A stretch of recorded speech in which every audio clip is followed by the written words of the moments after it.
Chefe nada. Mas Bom, já começou a gravação aí? começou já.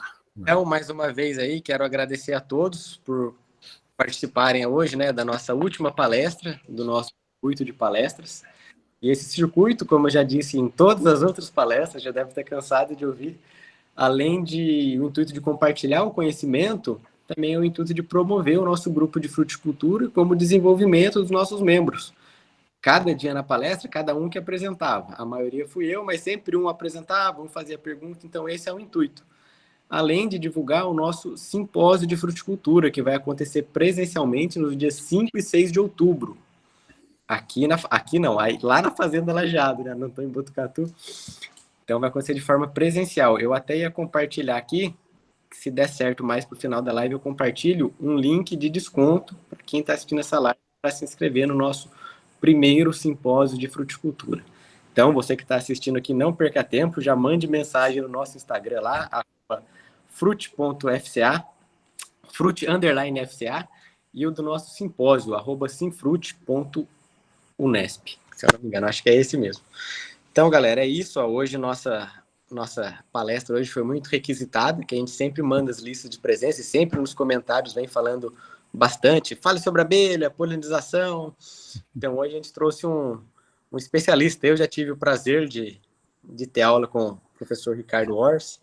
Uma aula muito boa e espero que seja proveitoso para todos hoje. Então, professor, disponibilizo para o senhor aí a apresentação, para o senhor se apresentar e fazer também a apresentação aí da palestra. E qualquer coisa, se a internet do senhor cair, qualquer coisa, a gente está pelo grupo lá do WhatsApp, o senhor dá um toque, a gente resolve.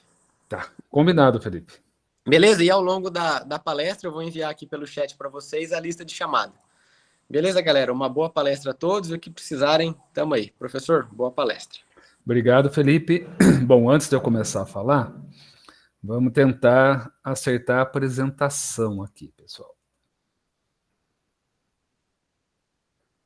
Deixa eu ver.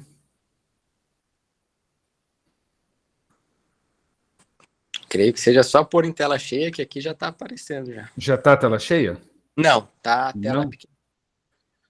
Aqui, então, pera, deixa eu só ajustar isso daqui. Aí. Agora apareceu? Agora para mim tá em tela cheia. Ah, então tá jóia. Qualquer coisa vocês me avisam aqui, tá bom? Beleza. Então tá bom. Bom, agora que a apresentação tá certa aí na tela, vamos dar início, primeiro agradecendo o convite, né? Quem fez o convite foi a Safira, em nome do grupo, então eu agradeço a ela e agradeço a todo o grupo, né? É sempre um prazer estar aqui um pouquinho falando de abelhas com vocês, e eu fico muito, muito feliz mesmo. Então agradeço a todos que entraram. Eu estava vendo aqui gente de bem longe, né? A de Belém, de vários estados, então muito bacana. Eu fico muito feliz de poder falar aqui com vocês. Bom, pessoal, então o tema que me foi pedido aqui hoje é falar um pouquinho do papel das abelhas na polinização, né, de plantas frutíferas.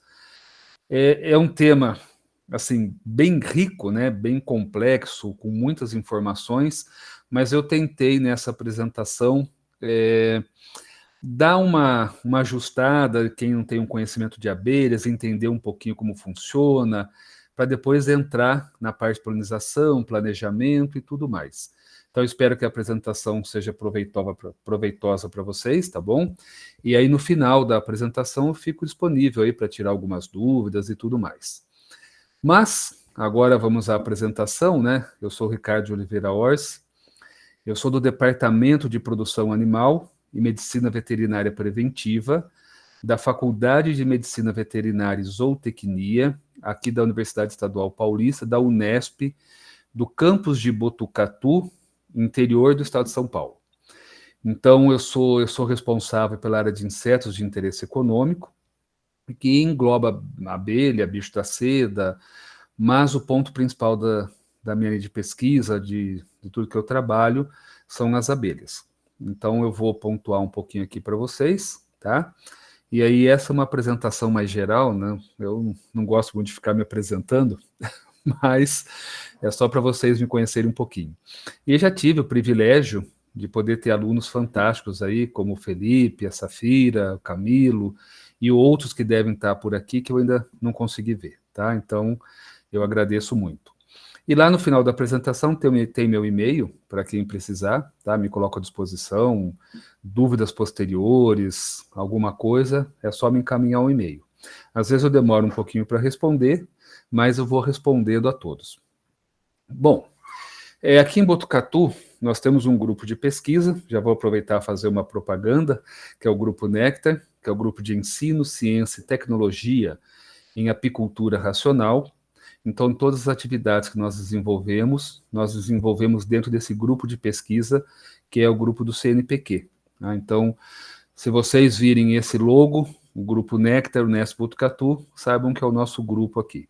E é um prazer recebê-los aqui, se um dia vocês estiverem passando por Botucatu, quem é de longe, e os daqui de Botucatu, né, que da Unesp aqui, que porventura ainda não tenham ido conhecer, tá? Fica o convite aí para todos. Bom, então vamos começar a falar das abelhas, e eu sempre gosto de dividir as abelhas em dois grandes grupos, tá? Para fins didáticos, vamos dizer assim. Primeiro, a abelha Apis mellifera, né, que é aquela abelha exótica, que foi introduzida em nosso país com fins de aumentar a produtividade de mel, produção de cera, que são as abelhas que ferroam, tá? E que todo mundo tem um certo receio. E depois nós temos o grupo das abelhas sem ferrão, que são as chamadas abelhas nativas, que possuem o ferrão atrofiado, então não ferroam. Então, quando a gente fala das abelhas com ferrão, nós estamos falando de uma única espécie, que é a Apis mellifera, e que no nosso país ela é um híbrido, polihíbrido, chamado Apis mellifera africanizada, que é o resultado do cruzamento das abelhas europeias, que foram inicialmente introduzidas no nosso país, com as abelhas africanas, a escutelata, que foi introduzida posteriormente. E do acasalamento entre elas, surgiu essa abelha Apis mellifera híbrido africanizado. E as abelhas nativas sem ferrão são mais de 300 espécies, e a gente pode listar várias, né? A jataí, a uruçu, mandaçaia, jataí da terra, e por aí vai afora. Então, são abelhas que não possuem ferrão. Mas as abelhas, elas são importantes para quê? Né? A gente sempre, geralmente, tem a ideia que a abelha serve só para fazer mel. E não, as abelhas elas têm uma importância muito maior. Primeiro, na geração de empregos, tanto de forma direta quanto indireta, tá? Seja na criação de abelhas do gênero Apis, quanto dos meliponídeos, as abelhas sem ferrão. A criação de abelhas é uma atividade ecologicamente correta, porque o apicultor, o meliponicultor, para produzir um mel de qualidade, ele é o fiscal do ambiente. Então, ele é aquela pessoa que está sempre fiscalizando, cuidando do ambiente e utilizando de uma forma ecologicamente correta aquela região para tirar o seu sustento. Além disso, nós temos os produtos. Então, nós temos a produção de mel, que eu posso retirar tanto da abelha Apis quanto das abelhas sem ferrão, lógico que por técnicas de manejo totalmente diferentes, que não é o foco aqui da nossa conversa, né? Mas que eu posso estar tirando de ambas. A produção de cera, né, que ela é muito maior na abelha Apis mellifera do que nas abelhas nativas, por conta da necessidade de construção maior dos ninhos da Apis mellifera. Produção de geleia real, que é um produto produzido pelas abelhas do gênero Apis, em termos comerciais, onde o apicultor consegue induzir produção e retirar a geleia real. A produção de veneno ou apitoxina, que aí é lógico, são só das abelhas sem ferrão, são só das abelhas que possuem ferrão, da Apis mellifera, porque as abelhas sem ferrão têm o ferrão atrofiado, então não ferroam.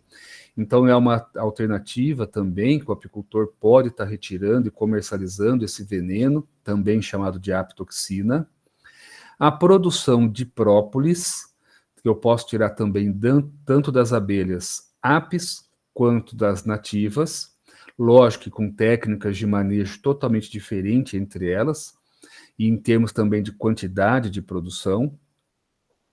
Produção de pólen, né, e o pólen apícola, que é o pólen que nós encontramos para comercializar, eles são basicamente das abelhas do gênero Apis, por conta da maior quantidade de coleta e também pela maior facilidade de retenção na entrada da colmeia.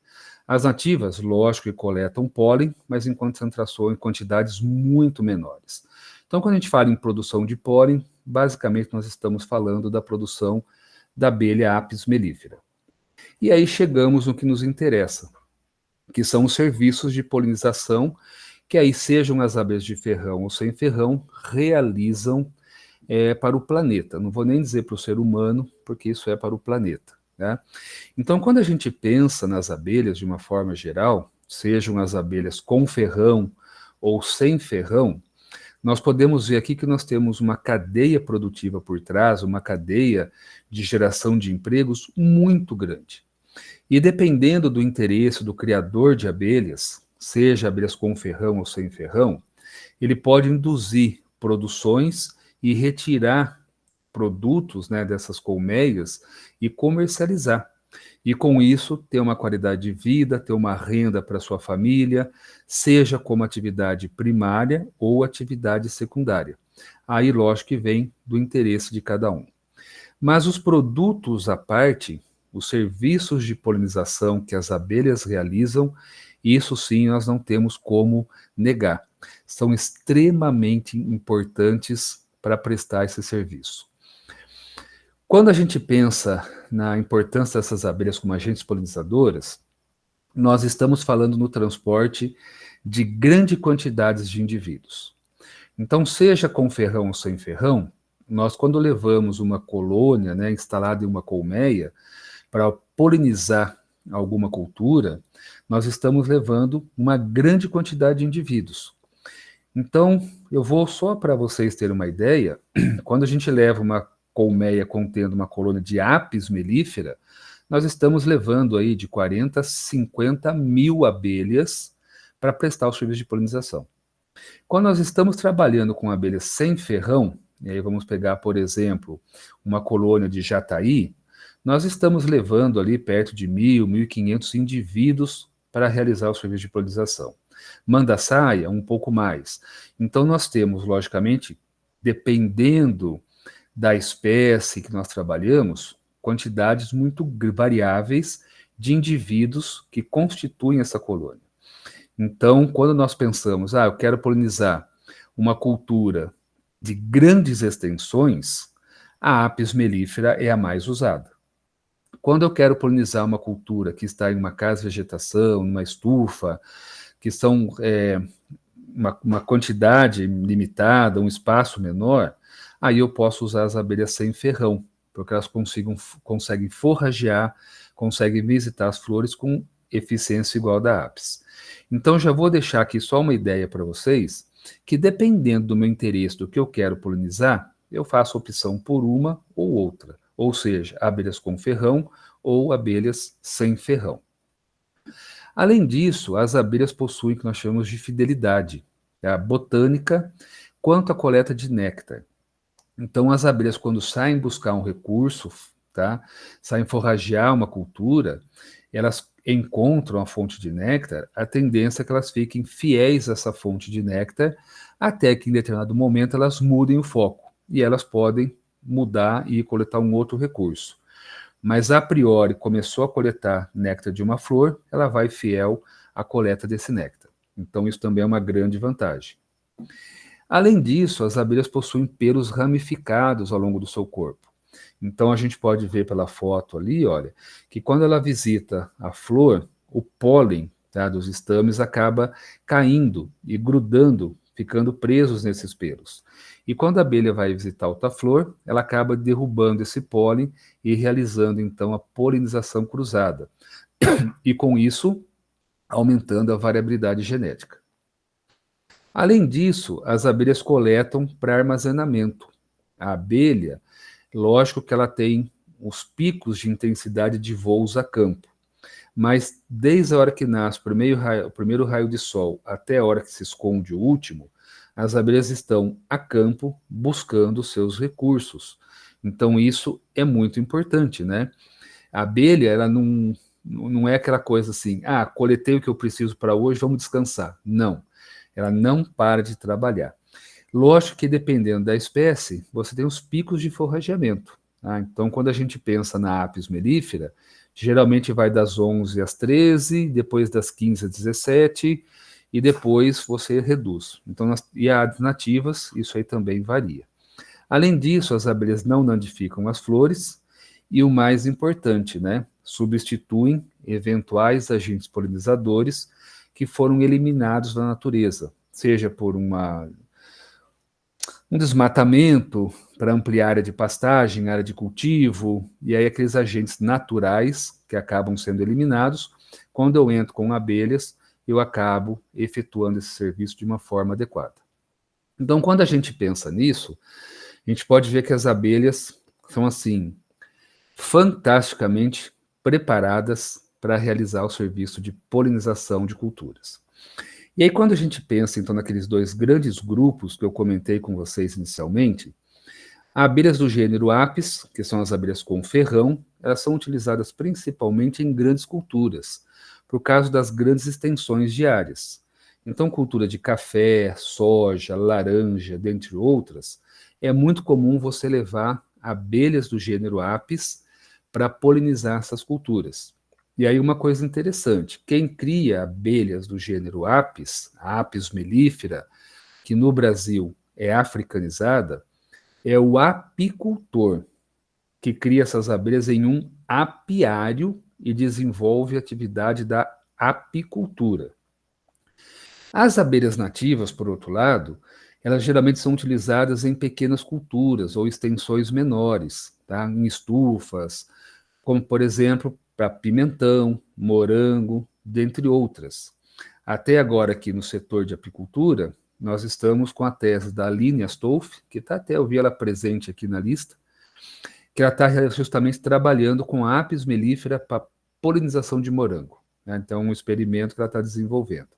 Mas, geralmente, por conta até do mecanismo defensivo das africanizadas, o pessoal acaba optando por usar abelhas nativas ou abelhas sem ferrão.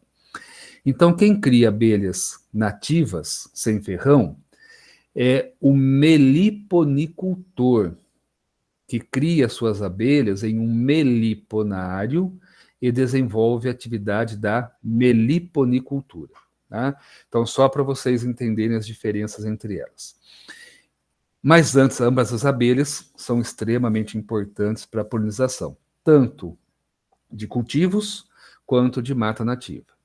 Bom, mas eu vou focar agora um pouco mais a conversa para a polinização por abelhas do gênero Apis, tá? Que é o mais comum, tá? Onde o apicultor leva suas colmeias para realizar serviços de polinização, porque são áreas de plantio mais extensas, e aí você acaba levando colônias mais populosas para você conseguir atingir as áreas e efetuar um serviço eficiente de polinização. E aí, quando a gente pensa na polinização, às vezes a gente não pode pensar, não, é só pegar, levar as abelhas, pôr lá na cultura e pronto. Não, tá? A gente tem que ter um planejamento adequado dessa polinização. Então, vamos discutir alguns pontos, tá? Só para vocês terem uma ideia. Como eu vou focar um pouco mais na apicultura, então vamos falar dos tipos de apiários. E nós temos dois tipos básicos, o apiário do tipo fixo e o apiário do tipo migratório, que o próprio nome já diz para vocês o que cada um significa, né? Então, quando eu tenho um apiário do tipo fixo, ou seja, é aquele apiário, que é aquele conjunto de colmeias que vocês estão vendo aqui, ó, reunidas, organizadas e povoadas em um mesmo local, eu estou visando a produção, principalmente. E toda a minha produção que está ao entorno, toda a minha produção de mel, no caso, né, ou de um outro produto, depende do pasto apícola que eu tenho em torno desse apiário. Então, eu fico restrito a produzir o que tem ao redor. Mas, embora o foco principal seja a produção, eu também posso realizar serviço de polinização se próximo do meu apiário tem alguma cultura de interesse em termos de benefício da abelha visitando para polinizá-la. Agora, quando eu pratico apicultura migratória, eu faço um apiário do tipo migratório, além da produção, eu estou também visando a polinização. Então, eu posso conciliar. E o migratório é aquele tipo de apicultura onde eu levo o meu apiário, levo as minhas colmeias em busca das floradas, tá? Para a produção principalmente de mel, e em contrapartida, eu presto um serviço de polinização. Então, isso é muito importante vocês terem na cabeça, porque eu hoje, se eu quero desenvolver, praticar atividade, prestar serviço de polinização, eu provavelmente vou trabalhar com uma apicultura do tipo migratória, porque aí eu vou levar na propriedade, na cultura do meu interesse ou do interesse de quem me contratar, para a abelha efetuar esse serviço. E depois eu retiro e levo para outro local. Além disso, tem alguns fatores que são importantes, tá, de manejo, como condições do local, da colmeia e da colônia, que eu também tenho que ter em mente. Primeiro, limpeza, né? Eu não posso pôr meu apiário em qualquer local. A abelha, quando ela vai sair fazer o seu voo a campo, ela precisa de um espaço livre na frente da colmeia, limpo, para que ela consiga decolar e fazer os seus voos de forrageamento. Se tem muito mato, sujeira, árvore, bem ali na entrada da colônia, tá? Ou na saída, né, que é uma única, eu posso atrapalhar esses voos. E tudo que eu dificulto para a abelha, consequentemente, eu afeto o meu interesse. Então, essa necessidade, essa limpeza, deixar bem a saída ou a entrada aqui desobstruída, é muito importante. A gente não pode esquecer disso. Também é muito importante conhecer a situação da colmeia e do material. Na apicultura, nós usamos basicamente uma colmeia padrão americano, padrão Langstroth, com medidas padronizadas. E essa colmeia, como vocês podem ver aqui na foto, ela tem só uma abertura, que serve de entrada e saída. E não deve ter mais. Então, colmeias, que é a estrutura de madeira, com tampa podre, fundo podre, ninho podre, que gere aberturas, eu tenho que substituir, tá? Independente do meu interesse. Porque isso aí eu afeto com o fluxo de informações internas, com o controle de temperatura interna da colônia.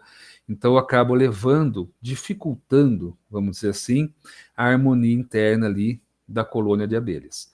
Então, também esse é um ponto muito importante que eu tenho que levar em consideração, além de saber se aquela colônia tem a presença de uma rainha ou não, né? A rainha é este indivíduo aqui, olha, que vocês podem ver, com o abdômen bem maior, para quem ainda não conhecia, e essa colônia tem que ter uma rainha, mas não basta ter uma rainha, tem que ter uma rainha jovem, ou seja, tem que ter uma rainha com boa taxa de postura diária. Ela tem que ser uma rainha que fisiologicamente responda ao crescimento, ao desenvolvimento populacional daquela colônia. Então, essa rainha tem que estar presente, tem que ter um bom padrão de postura, então nós podemos avaliar isso, e indiretamente esse padrão de postura, ele vai me dar ali a idade, uma ideia da idade da rainha.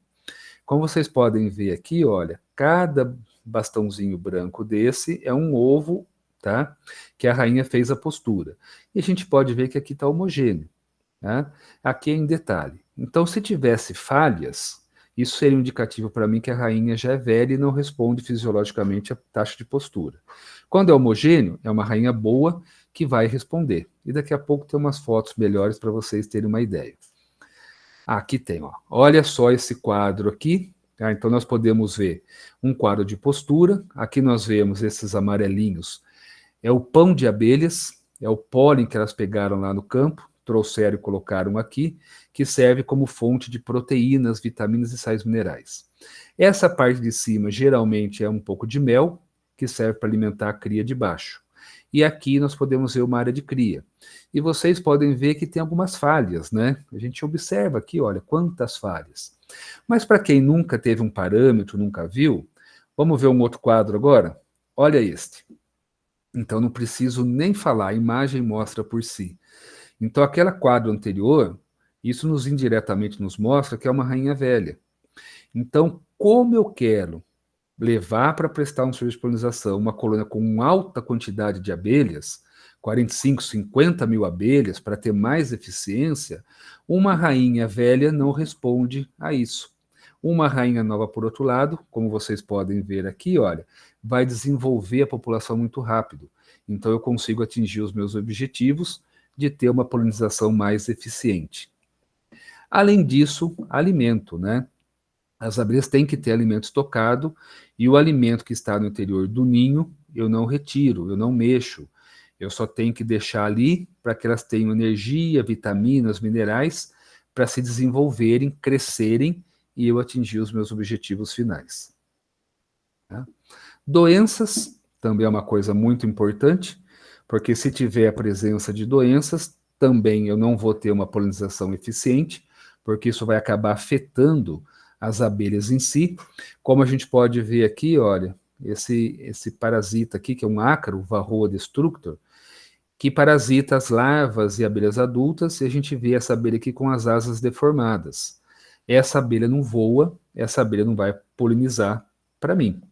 Tá? Então, eu tenho que observar. Embora as nossas abelhas africanizadas, elas têm uma boa resistência a doenças. Tá? Então, a gente tem só que observar e, logicamente, detectando alguma coisa um pouco diferente, acionar a defesa, né, do Estado de São Paulo ou do Estado de quem está assistindo, para que seja feito um acompanhamento melhor. E também quadros de cera velha. Tá? Vocês podem ver que esse quadro, em comparação àquele outro lá bonito, tá feio, né? Não precisa nem observar muito. Quadros assim, que são de velhos, que tá bem escuro, a rainha não faz mais postura. E aí, se eu tenho dentro da colmeia uma quantidade de quadros para desenvolver a população, eu tenho 1, 2 quadros desse estado aí, eu tenho 1, 2 quadros a menos para desenvolver minha população. E aí, consequentemente, eu vou ter menos abelhas e eu não vou ter aquela eficiência que eu quero para prestar o meu serviço de polinização. Então, essas observações, que são relacionadas principalmente ao manejo, são muito importantes, que já começam lá antes de eu começar a prestar o serviço, lá no meu planejamento inicial. E a gente entra num outro ponto também interessante, que é a alimentação artificial. A alimentação artificial eu faço quando falta alimento no campo, quando a abelha não tem alimento suficiente. Então, mas como assim? Por que eu vou alimentar? Depende do meu objetivo. Tá? E o meu objetivo vai determinar o número de colmeias que eu quero levar para a polinização. E o número de colmeias está diretamente relacionado com o potencial do pasto apícola. Então, cada cultura tem um potencial. Eu vou dar um exemplo para vocês, que me vem agora à cabeça, quando eu vou prestar serviço para polinizar uma cultura de maçã, macieiras, por exemplo. A gente trabalha numa cultura de macieira, no máximo, com uma colmeia por hectare. Por quê? Porque a quantidade de néctar que ela fornece é baixa. Então, se eu colocar muitas abelhas no mesmo local, eu saturo a área com abelha. Então, vai polinizar? Vai polinizar, não tenho dúvidas disso. Mas vai faltar alimento. Então, o que eu quero dizer com isso? Eu tenho que saber muito claro qual é o meu objetivo. Se o meu objetivo é apenas polinizar, então eu quero só que a abelha visite e polinize as flores da macieira, eu posso até extrapolar o número de colmeias, posso até saturar um pouco, mas eu tenho que estar ciente que eu vou ter que suplementar, fornecer um alimento energético ou proteico para manter aquela população que vai visitar as flores. Tá? E aí eu esqueço qualquer produção de mel. Por outro lado, se eu quero polinizar, mas também quero tirar um pouco de mel, tirar a produção, aí eu não posso suplementar, porque o açúcar da cana é ciclo fotossintético do carbono 4, do néctar é 3. Isso é uma adulteração, uma análise isotópica é adulteração de mel, então eu não posso. Então aí o pasto apícola e o número de colmeias é muito importante, porque aí se eu vou fazer a polinização de uma área de 100 hectares de macieira, eu vou levar no máximo ali 100 colmeias. Mais do que isso, não vai ter alimento e eu vou conseguir produzir um pouco de mel também. Tá? Se eu vou para uma área de laranjeira, por exemplo, a coisa já muda. Eu trabalho com 10 colmeias por hectare.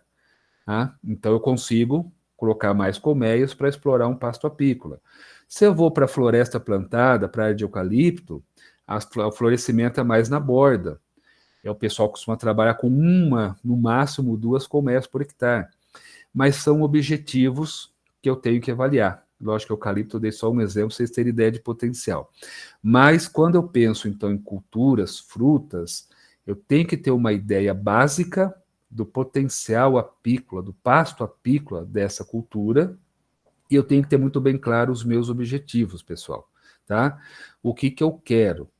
Só polinizar? Ótimo, se faltar alimento, suplemento. Se eu quero polinizar e produzir, eu não posso exceder o potencial dessa área, eu não posso saturar essa área com colmeias, tá? Isso é um fator muito importante que eu tenho que levar em consideração também. E aí a gente entra também no raio de voo, tá? Geralmente a gente considera como produção, se eu quiser tirar mel, próximo de 1 quilômetro, ou seja, o apiário estando no centro, um raio de 1 quilômetro ali, o que a abelha voa ali, ela consegue retornar com energia e estocar, por exemplo, o mel. Acima disso, acaba tendo só um equilíbrio e depois acaba até faltando energia.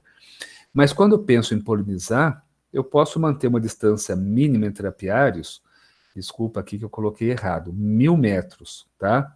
Eu deixo 500 metros de distância para cada apiário forragear. Então, por favor, tá? É uma distância de 1.000 metros entre apiários, respeitando um raio mínimo de 500 metros para cada apiário. Então, também, quando eu vou efetuar um serviço de polinização, é muito importante o esquema de distribuição das colmeias na cultura. Quando eu trabalho com áreas muito extensas, eu não posso levar lá, por exemplo, 200 colmeias e colocar todas juntas, centralizadas. Porque eu vou lembrar nesse raio de 1 quilômetro e aí depois acaba reduzindo. Então eu tenho que distribuir essas colmeias em pequenos apiários ao longo da cultura, de forma que, lembrando nesse raio de 500 metros, as abelhas consigam forragear e polinizar aquela cultura. E se eu for instalar vários apiários, o mínimo ali de 1 quilômetro entre um ou outro, tá? Para eu aumentar a taxa, a eficiência do serviço de polinização. Então, só para vocês verem, tá, que não é levar a colmeia, levar o apiário para polinizar. Tenho que ter um planejamento, avaliando, planejando e conhecendo muito bem esses fatores atrás que eu comentei com vocês. Então, resumidamente, né, população das colmeias, agora a gente sabe que quanto mais abelhas, melhor, e para isso eu tenho que ter cera nova, rainha nova, tudo para desenvolver essa população de forma adequada. Eu tenho que saber o número de colmeias necessárias, né, para saber o potencial da cultura, para não saturar com abelhas. Ou se eu não quero produzir mel, eu posso até saturar, mas eu tenho que entender que eu vou ter que suplementar. A distância que serão transportadas também é um fator muito importante, porque eu tenho que saber se a minha condução, o meu meio de transporte, é suficiente para transportar o número de colmeias que eu preciso. E qual que é a distância? Distâncias curtas, geralmente você coloca, leva. Distâncias muito maiores, eu vou levar daqui de Botucatu lá para Goiás, por exemplo. Então eu tenho que, de tempos em tempos, parar, eu tenho que deixar distância para ventilação. Então tem uma série de manejos, de técnicas que eu tenho que fazer para não superaquecer e levar mortalidade de abelhas. Aí o que eu falei para vocês, o esquema de distribuição das colmeias na cultura, que também é muito importante, respeitando aquele raio de 1 quilômetro entre elas e espalhando ao longo da cultura em mini apiários para que você tenha uma eficiência. E outra coisa importante é o tempo que as colmeias ficarão na cultura. Geralmente acabou a floração, acabou a florada, acabou ali, o ideal é que eu leve esses apiários, essas colmeias para outro local, porque a tendência é faltar alimento. Então eu vou prestar para outro serviço, ou levar para outra cultura, ou vou levar para produzir mel. Aí é muito importante eu ter muito bem planejado o que eu vou fazer depois também.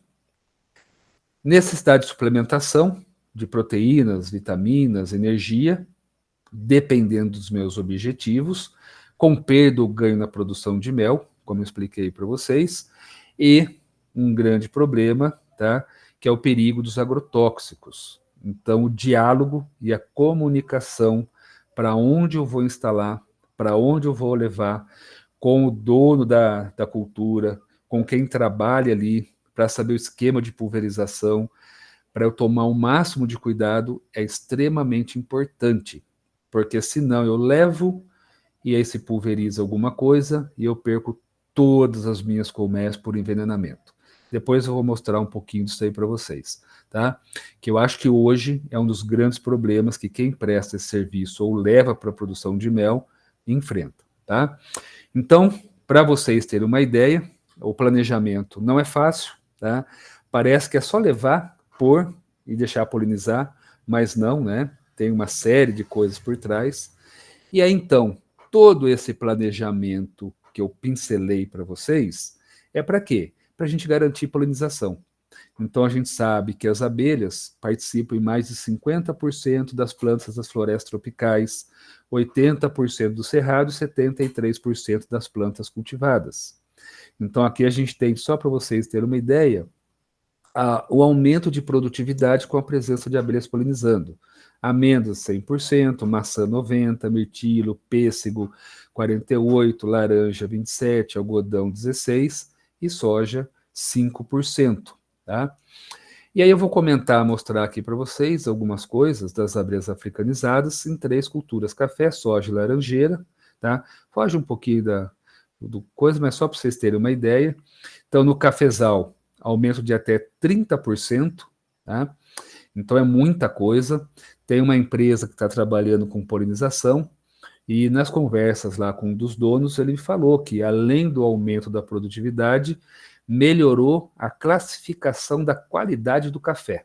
Aí eu não entendo muito bem, mas ele falou, subiu a classificação lá. Então, ou seja, aumentou, além de produzir mais, agregou valor à produção. Achei fantástico esse resultado.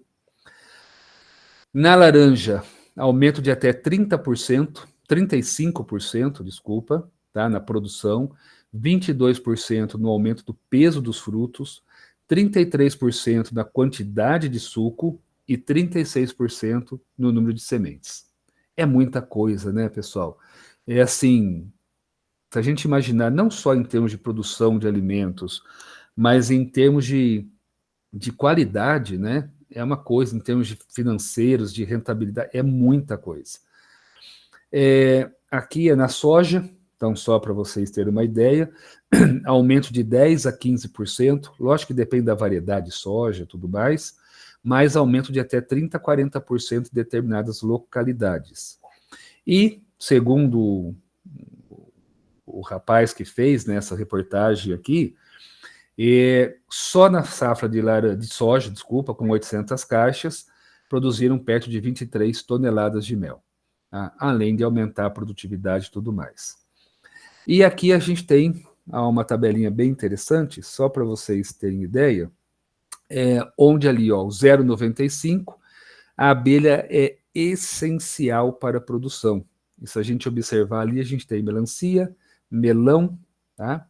Quando a gente pega 0,65, uma grande dependência, e a gente vê o 0,65 para maçã, para goiaba, pêssego, abacate. Tem um grande amigo aí de Santa Cruz do Rio Pardo, viu, Felipe, que ele produz abacate também e é apicultor e leva as abelhas para polinizar.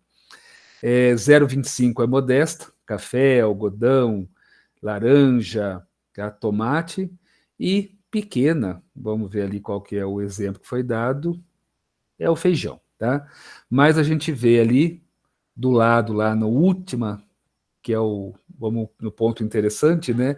Que é o valor que agrega em dólares só o efeito das abelhas visitando, aumentando a produção e tudo mais.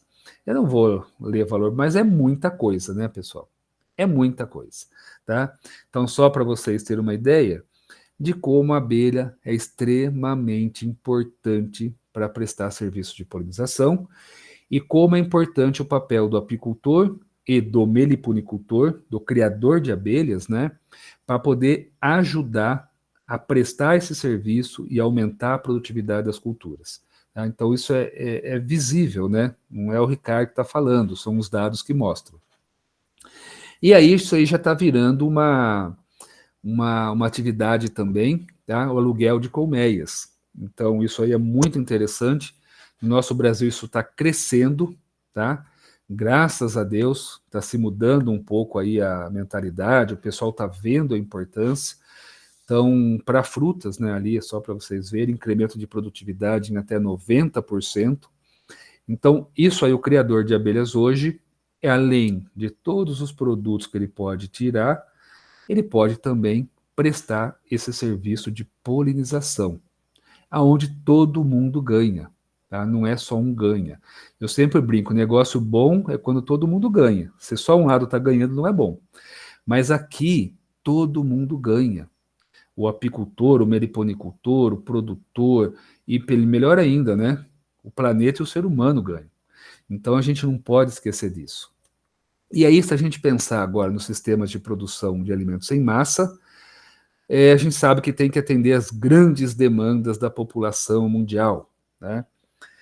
Os zootecnistas aqui de origem animal e os agrônomos aqui de origem vegetal, né? E aí esse gráfico é muito bacana, que mostra que até 2050, pô, pessoal, a gente está aí há 27 anos só de 2050, a gente vai precisar de 40% a mais de demanda por alimentos. É muita coisa, por conta do crescimento exponencial da população mundial. Tá? Eu já não lembro quantos bilhões vai chegar lá na frente, mas é muita gente. Tá? Então, se não se produzir alimento, vai ser muito trágico, muito triste, né? A gente vê pessoas menos favorecidas não tendo o que comer, como já até acontece hoje, né?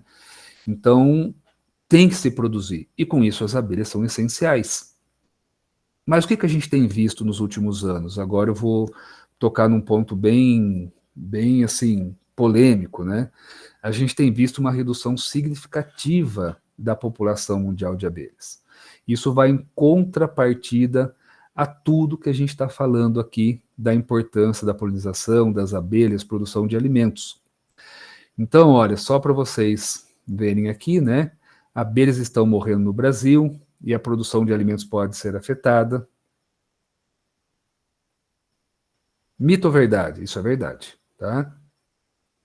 E aí essa foto aqui vocês já devem ter visto, né? O que seria um supermercado hoje com oferta de frutas, com a presença das abelhas, e abaixo, se não tivermos abelhas ou tivermos essa redução drástica de abelhas, ou seja, se tivermos essa perda de polinizadores. Olha só o que teria de oferta de frutas. Triste, né? Como seria o nosso piquenique com abelhas e como seria o nosso piquenique sem abelhas. Triste também, né? E aí o Brasil está entre os maiores consumidores de agrotóxicos no mundo, isso aí a gente já sabe, né? E aí a gente tem vários relatos, como morte de 500 milhão de abelhas, é a consequência de agrotóxicos.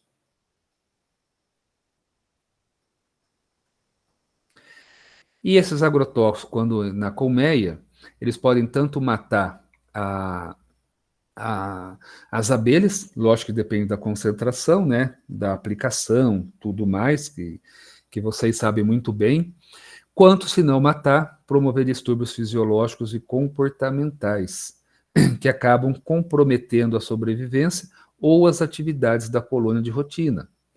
Por isso que lá atrás, quando a gente falou lá dos fatores, tinha lá um item agrotóxicos, e eu falei que era muito importante o diálogo, porque se pulverizar e o apicultor, meliponicultor não for informado, o que isso pode fazer?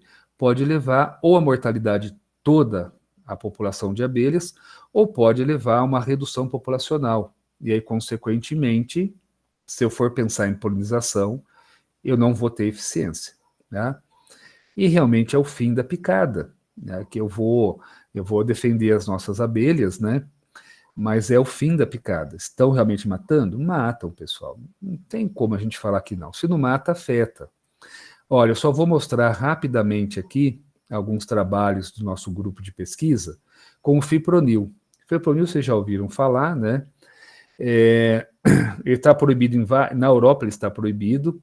Alguns estados do país já reduziram o seu uso, tá? E nós determinamos aqui, ó, as doses letais de contato e ingestão. Vocês podem ver que são doses muito baixas, por ingestão 0,19 microgramas por abelha e contato 0,009 microgramas. E quando a gente contaminou essas abelhas com essas doses, além de observar agitação, convulsão, tremores e paralisias, a gente, por um teste de laboratório que a gente avalia a locomoção, e relacionamos isso com atividades de voo, forrageamento, a gente pode ver que tanto em 1, 4 ou 24 horas de exposição, tanto para a dose oral quanto para a dose de contato, afetou as abelhas. Ou seja, essas abelhas não morriam, mas essas abelhas estavam desorientadas. Tá? Elas perdiam a capacidade de retorno, de entender onde elas estavam, e isso aí interfere na visitação nas flores. Tá? Então, isso aí afeta diretamente o serviço de polinização. E aí a gente foi fornecer uma dose a campo, uma dose subletal. E aí a gente trabalhou com 0,0004 microgramas por abelha, uma dose menor ainda. Tá? E a gente fornecia isso num xarope para a colônia toda consumir esse xarope contaminado. E olha que bacana, ó. Primeiro ponto aqui, ó, tá? Viabilidade dos ovos. Isso aí está diretamente relacionado com a postura da rainha. A gente pode ver que na 8ª semana, no tratamento que recebeu o alimento com fipronil, não tinha mais postura. Pupas de 12 dias, na 6ª semana não tinha mais, e pupas com 19, na 6ª semana não tinha mais. Ou seja, em 8 semanas, os tratamentos, as colônias que receberam fipronil lá no xarope, não existiam mais. E nós não víamos uma abelha morta. Tá? Elas simplesmente foram reduzindo postura, e provavelmente foram embora com uma mínima quantidade de abelhas e abandonaram tudo. Só para vocês entenderem como que funciona. Aqui a gente trabalhou com fipronil, né? Mais um fungicida agora, o piracostrobina, tá? E a gente foi avaliar as 2 glândulas, mandibulares e faringianas. Qual que é a importância dessas 2 glândulas, pessoal? Produção de geleia real. Geleia real é nutrição da rainha. Então a gente foi ver o que acontecia quando as abelhas estavam contaminadas e o que acontecia com a produção da glândula. E o que a gente observou? Olha, bom, o gráfico ali, a figura é autoexplicativa, né? A gente trabalhou com piracostrobina 10,4 nanogramas, tá? Uma dose muito baixa, e o fipronil, uma dose mais baixa ainda do trabalho anterior, 0,03 nanogramas. E ali vocês podem ver a altura da célula da glândula, né? Do controle com o fungicida, com o fipronil e a associação dos dois. E aqui a gente vê visivelmente a altura da célula da glândula mandibular, do controle, com o piracostrobina, com o fipronil e com a associação. Ou seja, essa glândula não se desenvolveu adequadamente, e nós fizemos um trabalho que não está aqui, que a quantidade de proteínas na geleia real foi reduzida. Então, isso aí mostra que afeta a nutrição da rainha.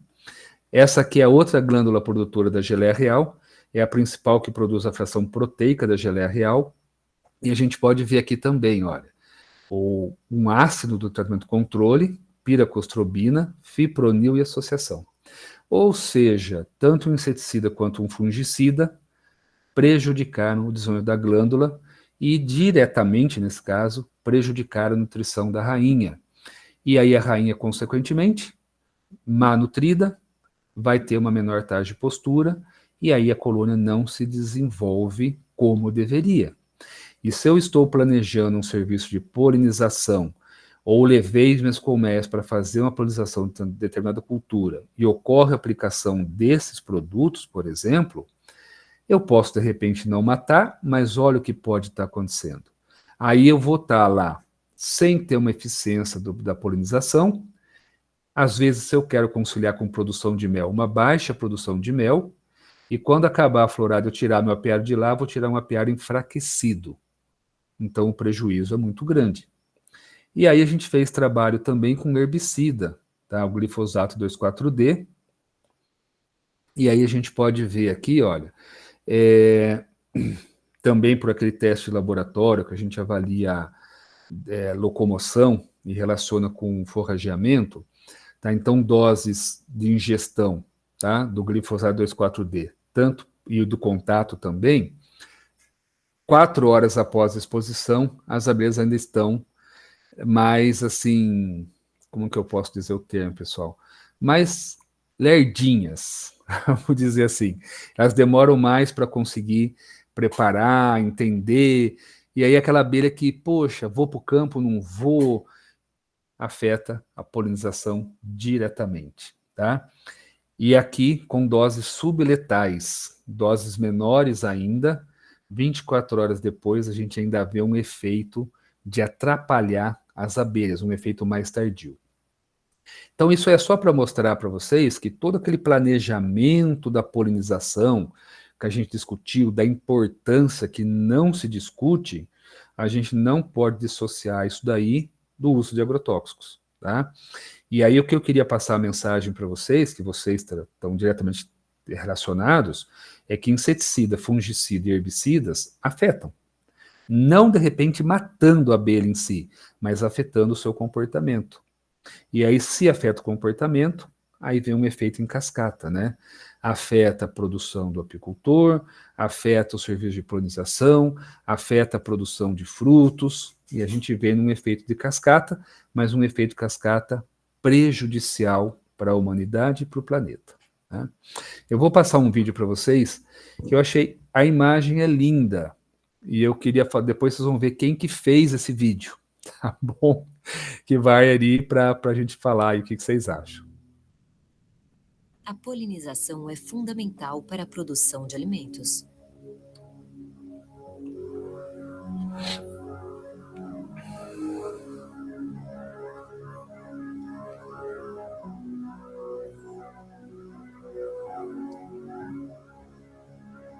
A compreensão e o compromisso recíproco são essenciais. Aprimorar a saúde das abelhas por meio de pesquisa e colaboração sólidas.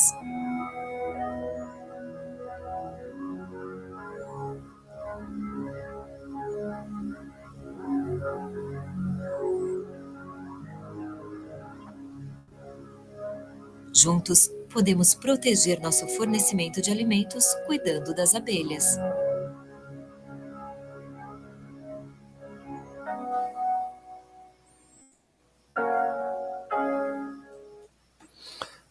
Bom, é lindo, né? Não tem como não falar que é lindo, gente. É perfeito. Então eu sempre brinco, né? Tá aqui o Felipe, o Camilo, a Safira, que quando você conhece o mundo das abelhas, não tem como não se apaixonar.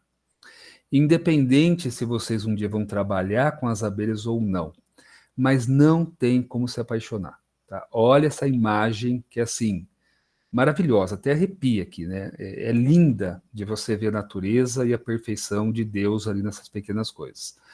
E aí quem fez esse vídeo foi a Baia. Então, assim, é interessante, tá? Até para a gente refletir, né? Porque, assim, essas preocupações que estão tendo, tá? Graças a Deus a discussão está cada vez mais crescente e quem produz alguns agrotóxicos. Então, a gente torce, né, para que essas discussões, esses avanços, tá, cresçam cada vez mais. Porque não é questão, pessoal, de um ganhar mais, outro ganhar menos. É a questão da nossa sobrevivência. Então, a gente não pode esquecer disso jamais, tá? Bom, era isso, tá? Para mostrar para vocês aí o que seria uma polinização e a complexidade que é, né? Só para vocês verem que não é tão simples assim de levar e deixar. Tem um monte de coisa por trás que a gente tem que pensar e planejar muito bem. E eu queria passar essa mensagem para vocês. Claro, né, pessoal, se a gente for pegar ponto por ponto, a gente fica aqui 1 hora falando de cada um, mas a ideia era mostrar para vocês e tentar que vocês saiam daqui com uma visão, às vezes diferente, quem não tinha, né?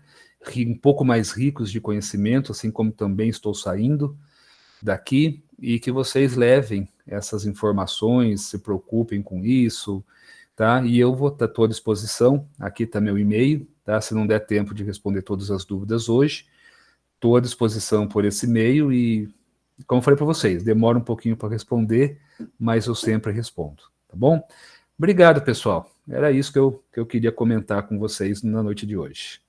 Felipe, passo para você de novo. Bem, muito bacana. Agora a internet já voltou aqui no computador. Voltou? Voltou. Olha, professor, por hora agradeço. Então, enquanto a turma vai tomando uma água, eu vou só compartilhar aqui antes das perguntas. Como eu não consegui compartilhar no começo, então vou só compartilhar aqui rapidinho para a gente deixar registrado, mas de antemão já agradeço, professora, palestra excelente, né? Divulgar aqui a página do Nectar, né, no Instagram, que a gente mandou pelo chat, mas é bom divulgar aqui, se você depois tira o print da tela, corre atrás. É um grupo bem bacana, né? Tive o prazer de ter aulas lá, acompanhar lá o serviço, né? De pequeno modo, mas consegui ter uma dimensão de quanto essa turma trabalha, não é pouco. Então, galera, sigam lá a turma do Nectar _Unesp. Também não podemos deixar de falar do nosso grupo, né, Frute_FCA, o nosso grupo de fruticultura também, que nós, os membros, eu, no caso, estou acabando a graduação, como outros integrantes da graduação, integrantes da pós, nós organizamos esse circuito. Ao todo foram 8 palestras, e a gente teve a intenção, né, de compartilhar o conhecimento, principalmente de fruticultura, juntando vários estados do país e até gente de fora do país também, que já em algumas palestras nos prestigiaram. Então, galera, também sigam a gente lá, Frute_FCA. E bem, como também o nosso primeiro simpósio de fruticultura, né, o simfrute.unesp. Então, vai ser aqui dia 5 e 6 de outubro, como eu disse no começo, mas como estava sem internet, não consegui compartilhar direito a tela, né, estava sem internet no computador. E vai ser na Faculdade de Ciências Agronômicas, em Botucatu, na Unesp. E aqui a gente tem vários posts, né, que vamos ter mini cursos de drone, várias atividades bem bacanas, bem como palestras. Então, se você clicar aqui no link na descrição, no Linktree, né, já está aberto aqui, ele abre o nosso Linktree do grupo de fruticultura. A opção de baixo, o circuito de palestras, está se encerrando hoje, né? Fechando com chave de ouro com o professor Orsi, esse tema tão pedido, que a turma pensa que não, mas a gente lê a lista de presença, né? Tudo, e lê as sugestões também. Então, esse foi um tema muito pedido. Bem como a gente trouxe em outras palestras também, o tema sobre açaí, irrigação, que também foi muito comentado. Se vocês clicarem aqui na primeira opção do primeiro simpósio de fruticultura, ele abre a página no Item 3. Então, você vai lá, lê toda a descrição e realiza a sua inscrição. E hoje, de maneira excepcional, a gente está com um cupom de desconto para vocês aí. Quem já está com o celular, já saca o celular aí, já escaneia o QR Code aí. Ou usa lá também, após a inscrição, coloca o cupom de desconto, Circuito 30. O seu ingresso garante 30% de desconto. Vale lembrar que o circuito já está aí, em outubro já está aí. Então, galera, é isso. E todas as nossas palestras, elas ficam disponíveis para vocês na página do YouTube do Grupo de Fruticultura também. Isso, todas as informações vocês acham no nosso Instagram. Então, galera, acho que já deu tempo do professor tomar uma água aí. Oxa. Tomar um mel bom para a garganta. Um bom mel própolis. Então, passo agora para o Camilo, para ele fazer a mediação das perguntas. E depois eu faço o encerramento. E lembrando que quem não assinou a lista ainda está disponível para assinar aqui. E é isso, galera. Bom, boa noite, pessoal. Quero parabenizar novamente o professor. Assistir sua palestra dá uma nostalgia de época de graduação, né, para quem teve sua aula. Então, muito gratificante novamente vê-lo, né? Igualmente. Então, vamos para as perguntas. Primeira, algum outro inseto teria a função da polinização com tanto êxito, senão as abelhas? Camila, a gente tem vários polinizadores, né? Não são só as abelhas, tem as moscas, borboleta, pássaros, mas em termos de eficiência de polinização de culturas, a abelha, ela ganha, tá? Porque, na verdade, assim, quando você pensa que você planta uma cultura, você desmata, ou já desmatou. Então, por eventuais polinizadores naturais já não existem. Mas quando você leva um apiário para prestar esse serviço, você leva muitas abelhas, tá? Então, você tem uma eficiência muito grande. E as abelhas são as principais responsáveis por esse processo. Então, assim, se as abelhas acabarem, vamos supor, uma situação hipotética. Amanhã não existe mais abelha. Não tem outro que substitua. Tá? Não, ótimo. Acho que ficou bem claro. Tá. Outra pergunta. Existem espécies frutíferas que as abelhas não acham de alguma maneira palatável, não tem uma adaptação, né, de polinização? Entendi. Não, as abelhas, elas vão buscar. O que existe nas abelhas são preferências. Tá? Então, as abelhas, elas sempre têm uma preferência a mais. Então, se eu pensar que a gente é uma colmeia aqui, nós somos abelhas, e eu tenho ao redor aqui da nossa colônia, nossa colmeia, uma fartura de recursos, eu posso buscar aquelas que eu tenho preferência. Quando o apicultor, o meliponitor, leva para uma cultura, eu direciono, porque é aquilo que tem, ela vai buscar. Tá? Então, tendo boa quantidade de néctar, tendo açúcares no néctar, a abelha vai buscar. Tá? Ela não deixa de buscar, não. O senhor já comentou na apresentação, mas acho que vale citar alguns detalhes também. Quais os maiores problemas que os produtores enfrentam quando possuem algumas colônias no seu pomar? É assim, o produtor em si, quando tem abelha, vou falar agora da africanizada no pomar, está bem distribuído e respeitando alguns limites para evitar um risco de acidente, tá? Por conta do mecanismo defensivo das abelhas africanizadas. Então, assim, o fato da abelha estar no pomar polinizando não afeta em nada, muito pelo contrário, vai trazer vantagens. Por isso que o planejamento, a distribuição das colônias no local e uma conversa muito próxima com o apicultor são fundamentais para conseguir distribuir esse apiário e, ao mesmo tempo, você ter uma segurança em termos de mecanismo defensivo das abelhas. Mas o fato de ter abelha no pomar, eu não vejo problema nenhum para o produtor. Tá? Ótimo. Próxima pergunta relacionada ao clima, que se ela pode influenciar a polinização pelas abelhas, por exemplo, o frio no sul, ou até mesmo agora o calor que a gente está enfrentando aqui no Brasil como um todo. Não, pode sim. Até eu estava conversando esses dias com um amigo que está lá no Canadá, ele estava falando que engraçado, rapaz, são muito diferentes, né? Ele falou assim, Ricardo, a gente está correndo aqui agora para terminar esse mês aqui, ou até o comecinho de outubro, os manejos, porque depois entra o inverno, e aí a neve, são 6 meses que você não tem abelha, você só mantém na caixa, que reduz a população, entra ali meio que num stand-by, a postura reduz a rainha. Eu falei, rapaz, que maluco, né? Aqui para nossa região, para nosso país, a gente nem imagina isso. Mas o que acontece? Quando eu pego muito frio no sul do país, por exemplo, as abelhas internamente ela tem que manter a temperatura interna constante. Então, muito frio, automaticamente tem redução de postura e elas vão comer mais para manter essa temperatura, gerar calor.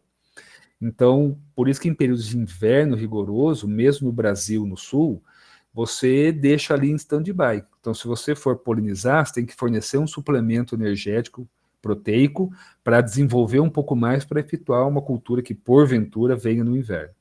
Quando a gente pensa agora esse calor absurdo que está tendo, afeta porque esquenta muito. Então, elas têm que buscar mais água, tentar refrigerar o ninho. Isso aí dificulta a visitação na flor. Então, em regiões muito quentes, o ideal seria tentar colocar em locais mais sombreados, tá? Que você tenha uma barreira vegetal que dê um sombreado, alguma coisa assim, para auxiliar no conforto térmico do interior do ninho. Tá? Então, o apicultor ele tem como tentar conseguir minimizar, vamos dizer assim, esses efeitos do clima. Não, ótimo. Acho que na agricultura em geral precisa de um conforto térmico. Precisa, né, Camilo? Precisa. Até a gente, né? Principalmente. Principalmente. Próxima pergunta bem interessante que fizeram fora da área da fruticultura, se o senhor vê as abelhas auxiliando na manutenção de áreas degradadas. Totalmente. São extremamente importantes. Tá? A gente até tem alguns trabalhos, eu não vou lembrar de cabeça, Camila, que a memória já não é a mesma, mas que o pessoal faz a parte de reflorestamento, põe abelha E a abelha auxilia na recuperação mais rápida dessas áreas degradadas, não tenha dúvida. Desde que você tenha, logicamente, dentro do rol ali de plantas que você vai reflorestar, plantas de interesse apícola. Tá? A gente fez um levantamento há uns 3 anos atrás, mais ou menos, por aí, uns 3, 4 anos atrás, de algumas áreas aqui de mata nativa da região. Daqui, Avaré, também não vou lembrar de cabeça, mas vamos pôr assim, de 200 variedades que a gente encontrou nessa área, 80 eram de interesse apícola. Ou seja, a abelha visita porque vai buscar algum recurso. As outras não têm recurso de interesse, a abelha acaba não indo. Então, se você recupera e você fizer um levantamento do que você vai reflorestar e dentro daquelas porcentagens do código e tudo mais, você reforçar com um plano de interesse apícola, você acelera a regeneração, sem dúvida. Tá? Excelente pergunta. Boa pergunta, mesmo. Só para falar que essas perguntas eu tô lembrando todas da aula. Eu falei isso lá? Não, a aula sempre tinha a parte de dúvidas e perguntas. É verdade, Felipe. Tá excelente. Que eu comentei, é uma nostalgia para quem teve aula com o professor. Gíria e Camila. Puxa vida, Camila. Próxima pergunta. Existe alguma maneira de induzir tolerância às abelhas em relação aos agrotóxicos? Ou ao menos desenvolver um produto mais seletivo para elas? Isso é um pouco difícil a gente pensar em induzir tolerância, viu, Camilo? Porque quando o ingrediente ativo entra no organismo da abelha, ela tem um sistema de detoxificação, que nem o nosso rim, né? Vai depurando, tentando eliminar. Só que isso aí, a hora que entra, afeta, né? Não tem como, o sistema nervoso. Teoricamente, se a gente for pensar, seria por meio de tentar um melhoramento genético, alguma coisa assim, para tentar selecionar linhagens mais resistentes. Mas, assim, dizer que a gente vai conseguir criar uma super abelha que resista, eu acho difícil, tá? Porque vai afetar. Se não matar, vai afetar. A gente trabalha muito com essa parte aqui, né, na faculdade. Quando a gente avalia a expressão de genes, afeta a expressão de genes, afeta o sistema antioxidante, mesmo em doses muito baixas. Então, eu não acredito que a gente vá conseguir, vamos dizer assim, selecionar uma abelha resistente. Tá? Não vamos, a gente tem que tentar medidas para minimizar algum efeito ou evitar que esse efeito afete as colônias. Esse é o ponto-chave. Tinha mais uma pergunta aí? Era uma pergunta com duas ou era isso mesmo, Camilo?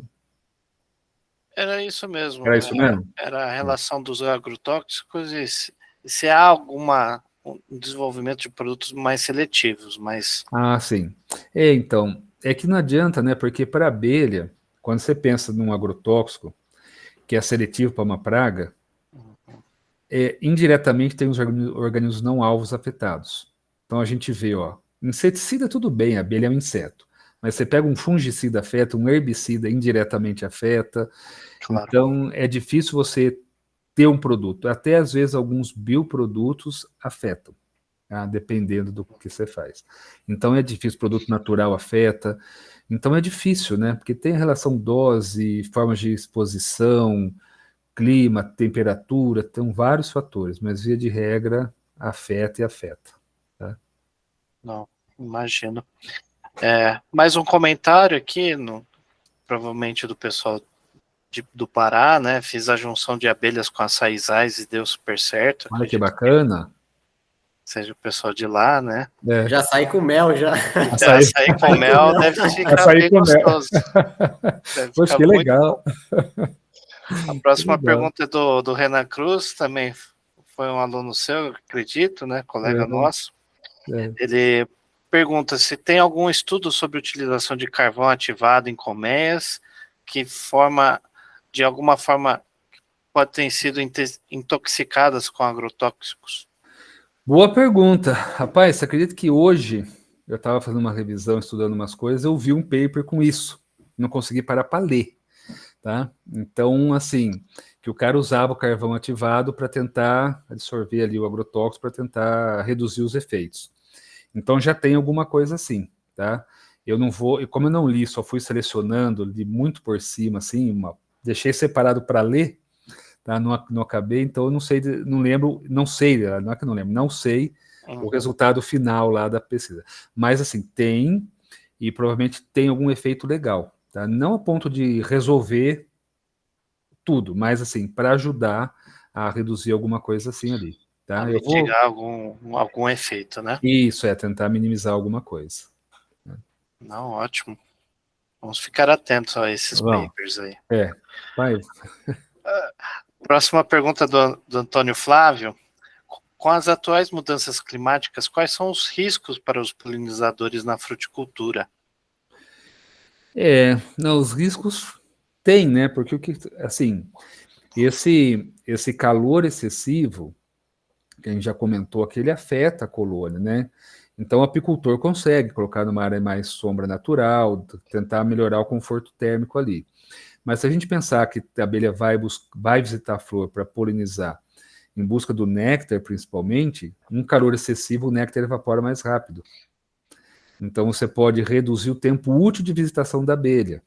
Isso aí pode diretamente afetar ali uma eficiência melhor da polinização. E aí a abelha, se vai lá, já evaporou parte do néctar, ela forrageou pouco, ela vai tentar buscar outra coisa, ela vai voar para procurar outro recurso. Então, assim, mas são coisas que estão aí que a gente não tem como fugir, né? A gente vai ter que adaptar à realidade que está vindo. Na verdade é essa, e ver o que vai acontecendo e procurando alternativas, pesquisas, para tentar fazer com que a coisa funcione aí, abelha, pomar, tudo mais, Camilo.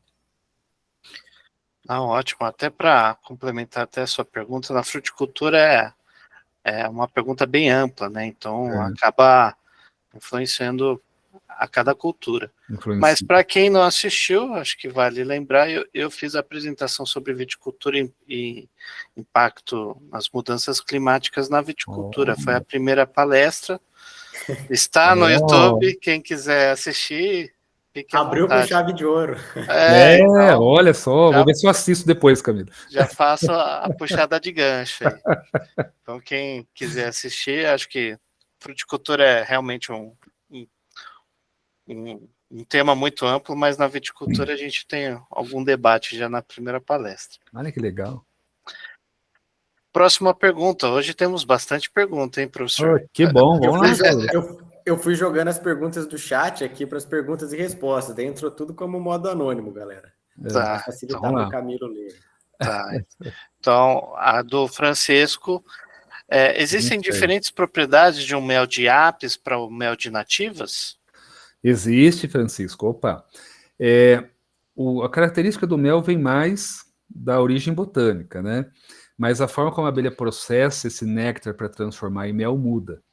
Então, assim, só para vocês entenderem, o mel de apis, a umidade é bem reduzida, em média 18%. Quando você pega o mel de jataí, por exemplo, 24%, 25%. Então, ele tem um teor de umidade mais alto. Então, com isso, as suas características físico-químicas mudam.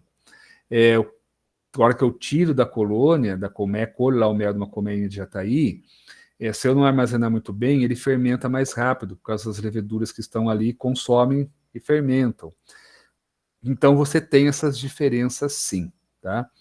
Em termos de característica, de qualidade físico-química, análise sensorial, isso muda, sim, do mel de nativa para apis. Muito bem. Próxima pergunta. A planta do ninho afeta de forma geral as abelhas? Seja apis ou afeta.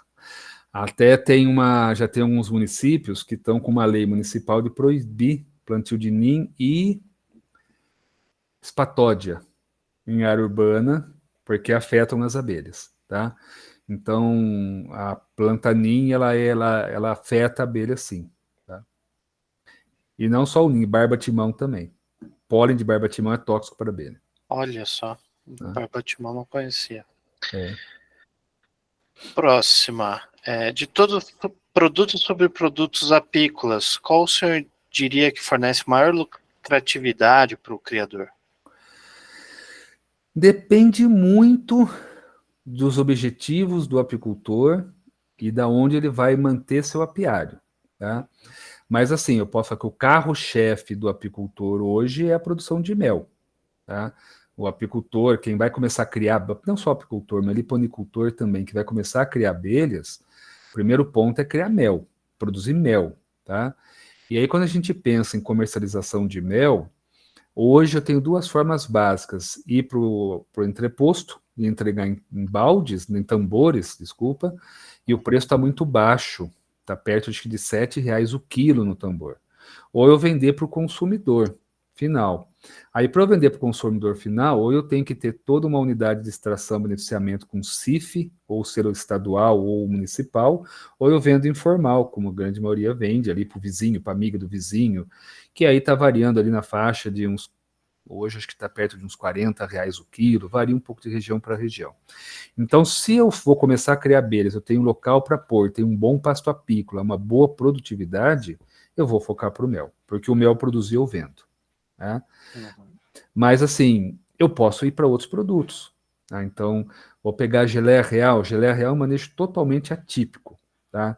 O mel põe um apiário lá, a cada 15 dias eu vou inspecionar. Geleia real não. Geleia real, vocês vão lembrar da aula, é a cada 3 dias a colheita. Tá? Então eu tenho que estar em cima do meu apiário.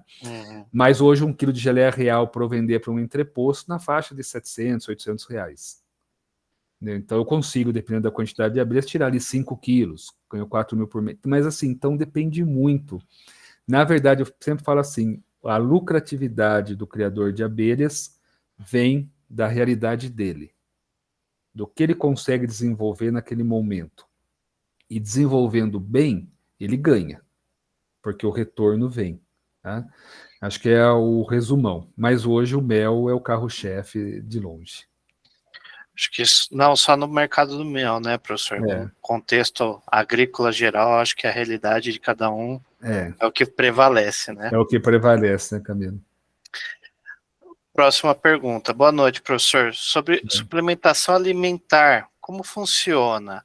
Alguma quantidade ou frequência de fornecimento mínimo que impeça a comercialização do mel ou que possa afetar a qualidade do mesmo? Então assim, deixa eu tentar fazer um resumão aqui, mas basicamente a gente tem 2 tipos de alimentação artificial, que a gente fala. É de subsistência, que geralmente eu forneço em períodos de escassez de recurso, para manter a colônia nas necessidades mínimas, e tem a de estímulo, que eu forneço para estimular a colônia a se desenvolver. Tá?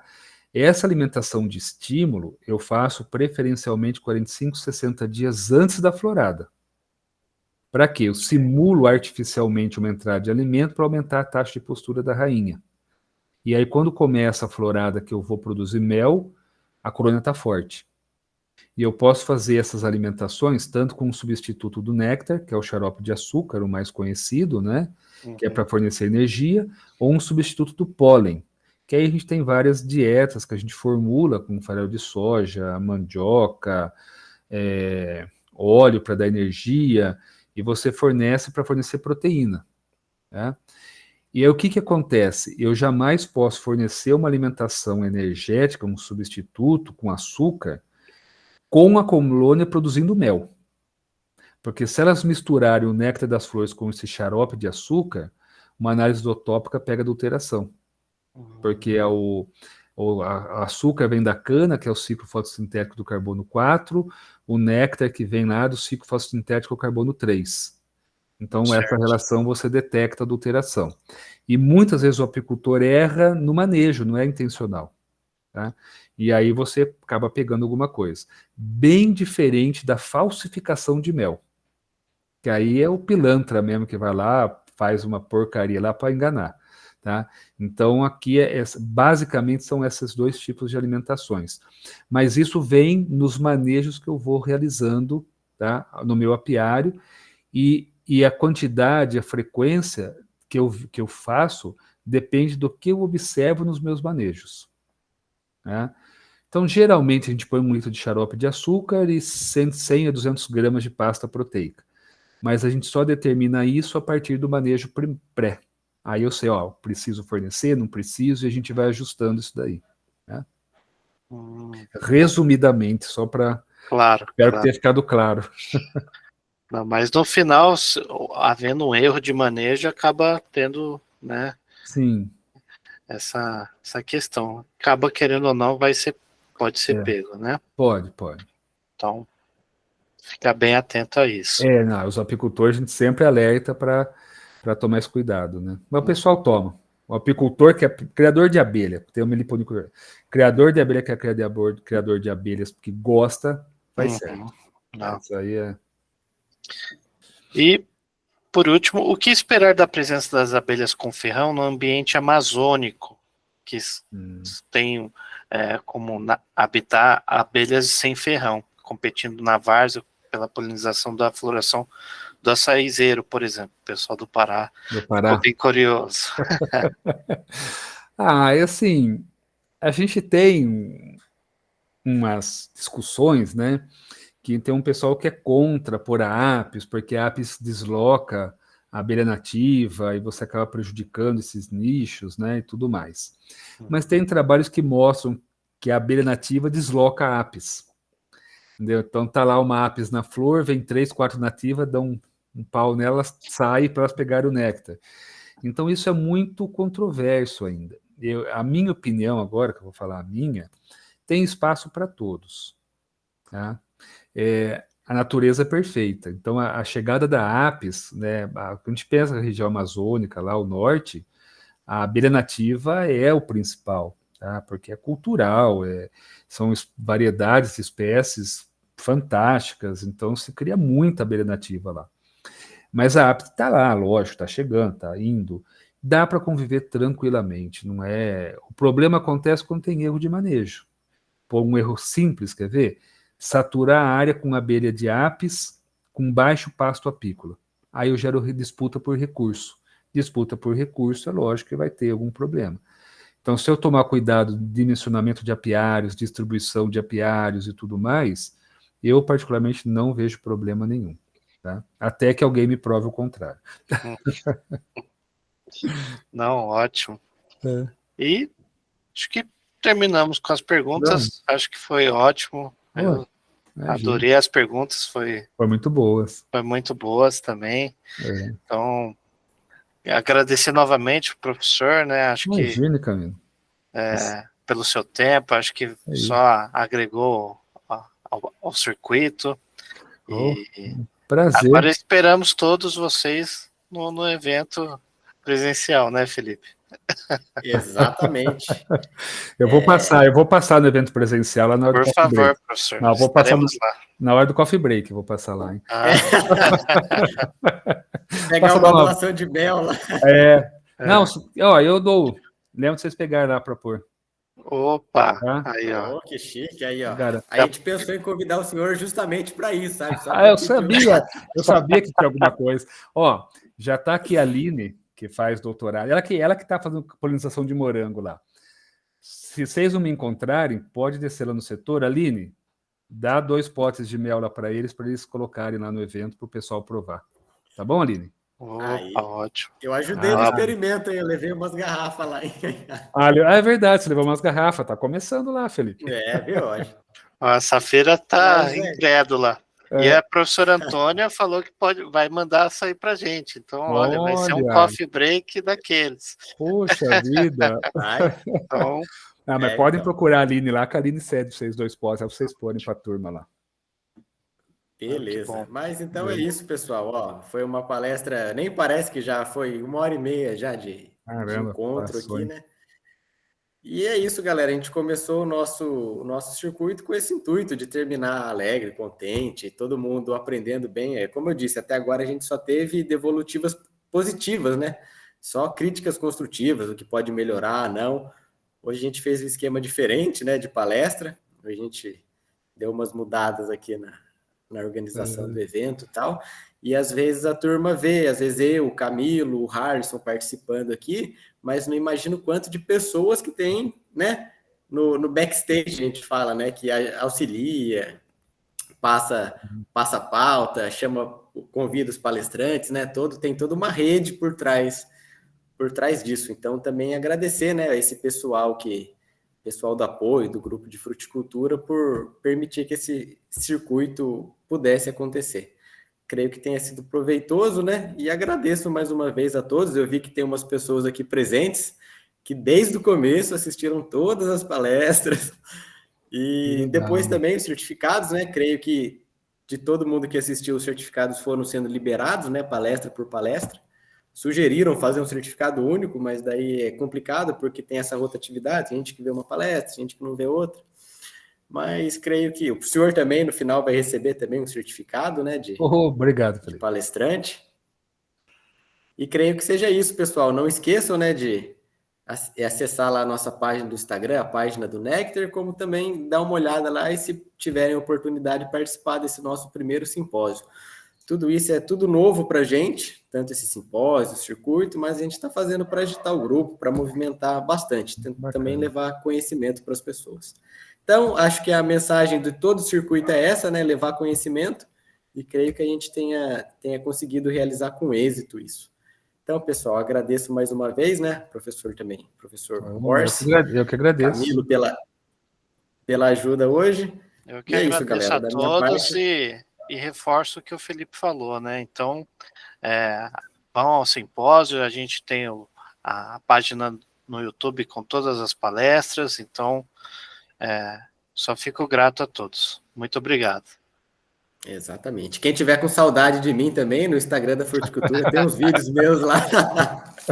Estaremos nas redes sociais. Mas é isso, pessoal. Obrigado, viu, pessoal? Noite. Obrigado, viu, pessoal? Um prazer estar aqui com vocês. Beleza. Boa noite. Vou esperar o Camilo agora encerrar a gravação. Enquanto eu vou respondendo aqui a turma aqui que vai mandando pergunta. Viu, Camilo? Se quiser já parar a gravação.